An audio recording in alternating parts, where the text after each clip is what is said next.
என் இனிய உலகத்தமிழ் மக்களே, தாய்மார்களே, பெரியோர்களே, சிறார்களே, என் அருமை சீடர்களே, யோக நண்பர்களே, யோக விரும்பிகளே, உங்கள் அனைவருக்கும் என் இனிய காலை வணக்கம். கலைஞர் தொலைக்காட்சி நிகழ்ச்சியில் நலமுடன் வாழ என்னும் பிரிவில் யோகாசனத்திற்கு அதிக முக்கியத்துவம் கொடுத்திருப்பதை நீங்கள் அறிவீர்கள். அதிகாலை வேளையில் இந்த கலை ஏன் நடைபெறுகிறது என்பதற்கெல்லாம் நான் ஏற்கனவே விளக்கம் கொடுத்திருக்கிறேன். இந்த கலை பல்லாண்டுகளாக நடைபெற்று கொண்டிருக்கிறது என்பதும் உங்களுக்கு தெரியும். மக்களை தொடக்கூடிய பயிற்சி, நன்மை செய்யக்கூடிய பயிற்சி, நோயற்ற வாழ்வுக்கான பயிற்சி, தனக்குத்தானே மருத்துவராகி டாக்டர் ஆகக்கூடிய பயிற்சி, செலவில்லாத பயிற்சி. ஆகவே தான் அதிகாலை வேளையில் இந்த பயிற்சி எல்லோருக்கும் தரப்படுகிறது. அதிகப்படியான மக்கள் பார்க்கக்கூடிய நேரம் அது.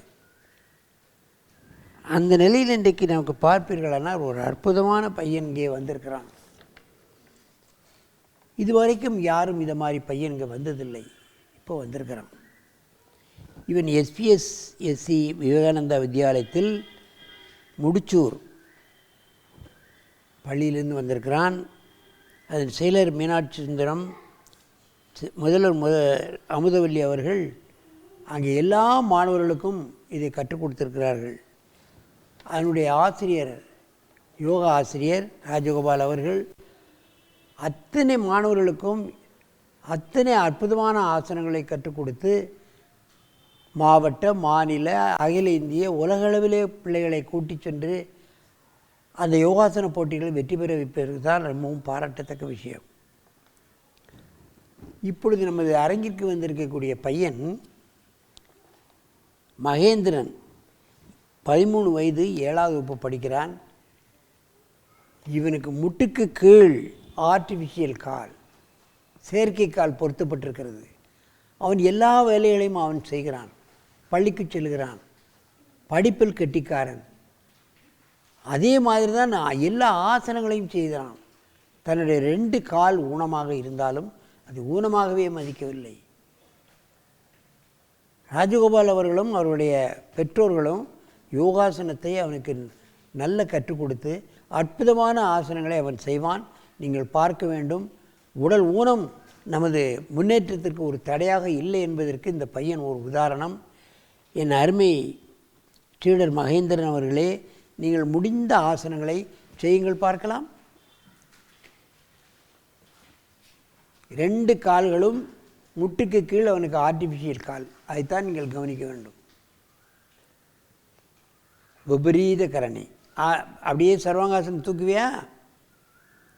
முதுகில் கை வச்சு அப்படியே ஸ்ட்ரெயிட்டா. இன்னும் காலை ஸ்ட்ரெயிட் பண்ணு. இவைகளெல்லாம் 2 கால்களும் இல்லவர்கள் செய்ய முடியாது.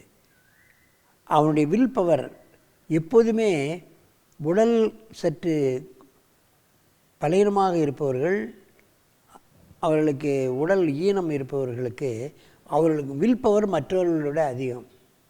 கண் தெரியாதவர்கள், பேச முடியாதவர்கள், இன்ன பிற உடல் அங்கீகாரம் குறைந்தவர்கள் மனோதிடம் அதிகம் மற்றவர்களை விட. பாருங்கள் எவ்வளவு அற்புதமாக இந்த ஆசனத்தை செய்கிறார். கிளை இறக்கி அடுத்த ஆசனம் பண்ணு.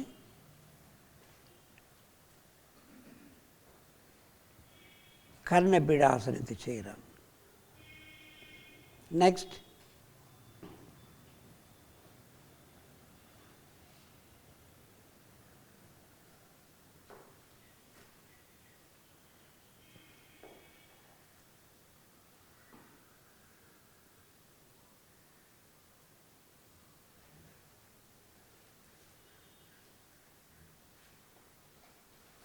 யோக முத்ரா. நெக்ஸ்ட்.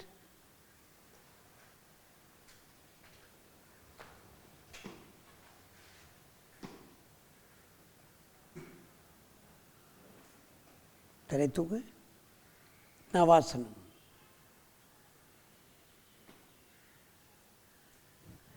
நெக்ஸ்ட்.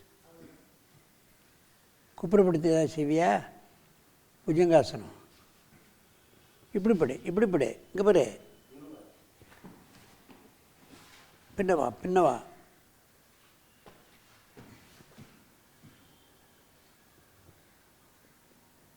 தனுராசனம்.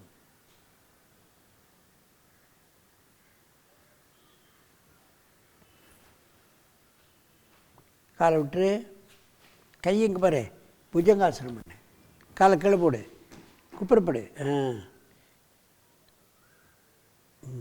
புஜங்காசனம். அப்படியே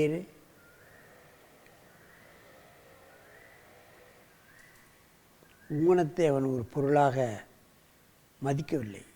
நான் எதையும் செய்வேன், எதிலும் வல்லவனாக இருப்பேன் என்று பாருங்கள். நிச்சயமாக அவன் வாழ்க்கையில் முன்னேற்றத்திற்கு இந்த ஆசனங்களெல்லாம் அவன் தொடர்ச்சியாக செய்தால் கை கொடுக்கும். மற்ற மாணவர்களை விட வாழ்க்கையில் முன்னேறுவதற்கு நிச்சயமாக யோகாசனம் அவனை கை கொடுக்கும் என்பதை நீங்கள் தெரிந்து கொள்ள வேண்டும்.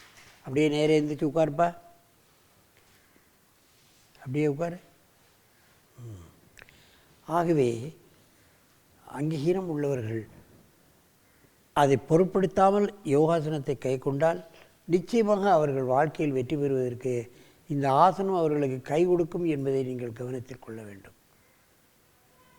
இதே போல் நான் ஒரு மாணவன் நெல்லையிலே நான் பயிற்சி சாலை நடத்தும் பொழுது பயிற்சி சாலைக்கு முதல் மாணவனாக அவன் வந்து சேர்ந்தான். அவர் எப்படி என்று கேட்டால் 2 கால்களும் போலியோ அட்டாக்கால் விளங்காது, அப்படியே இருக்கும். 2 வருஷம் எனது பயிற்சி சாலையில் விட்டுவிட்டார்கள். அங்கேருந்து அவன் பயிற்சி செய்தான். அங்கே மற்றவர்கள் கற்றுக் கொடுக்கக்கூடிய ஒரு ஆசிரியராகவும் மாறிவிட்டான். அவன் நாளையெல்லாம் நடக்க முடியாது. அப்புறம் இது வச்சு நடந்தான், கயிறு வச்சு நடந்தான், அப்புறம் கையை பிடிச்சி நடந்தான். எல்லாம் படித்து கால் நல்ல பக்குவமாகி ஒரு அளவுக்கு அவன் செவரை பிடித்து கொண்டு நடக்கக்கூடிய அளவுக்கு வந்து விட்டான். எந்த உபகரணமும் இல்லாமல் நடக்கக்கூடிய அளவுக்கு வந்து விட்டான். பிறகு அவன் வீட்டுக்கு சென்று நல்ல பயிற்சி செய்திருக்கிறான். ஒரு நாள் நான் சிறுவைகுண்டன் போயிருக்கின்ற பொழுது அவன் தெருவிலே ஒரு டிராக்டரை ஓட்டி கொண்டு இருக்கின்றான் என்றால் பாருங்களேன், அவன் எந்த அளவுக்கு பயிற்சி பெற்று தான் ஒரு டிராக்டர் பஞ்சாயத்து யூனியனில் உள்ள டிராக்டரை அவன் ஓட்டி வந்து கொண்டு இருக்கின்றான். 22 வயது ஆகிவிட்டான். ஆகவே உடல் ஈனம் உள்ளவர்களுக்கு மனோதிடம் அதிகம்.